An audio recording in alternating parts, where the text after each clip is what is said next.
यदि परमात्मा जीवों के मध्य विभाजित प्रतीत होता है, लेकिन यह कभी भी विभाजित नहीं है।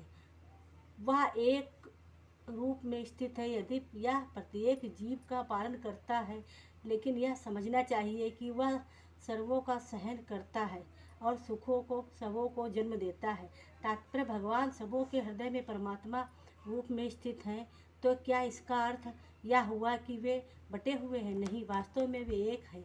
यहाँ पर सूर्य का उदाहरण दिया जाता है। सूर्य माध्यम समय अपने स्थान पर रहता है, लेकिन यदि कोई चारों और 5000 मील की दूरी पर घूमे और पूछे कि सूर्य कहाँ है, तो सभी लोग यही कहेंगे कि वह उसके सिर पर चमक रहा है। वैदिक साहित्य में यह उदाहरण इस प्रकार स्थित है मानो विभाजित हो। यही नहीं, वैदिक साहित्य में यह भी कहा गया है कि अपनी सर्वशक्ति कामता के द्वारा एक विष्णु समर्थ विद्यमान है। जिस तरह अनेक पुरुषों को एक ही सूर्य की प्रतीति अनेकों स्थानों में होती है। यदि परमेश्वर प्रत्येक पृष्ठ 11वें अध्याय में हो चुकी है।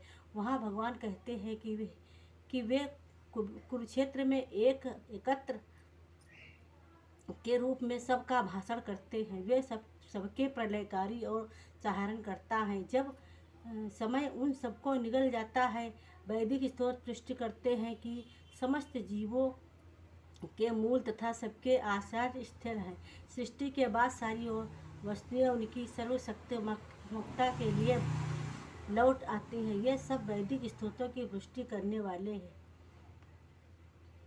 वे समस्त प्रकाशमान वस्तुओं के प्रकाश स्रोत हैं। वे सब भौतिक अंधकार के परे हैं और अगोचर हैं। वे ज्ञान हैं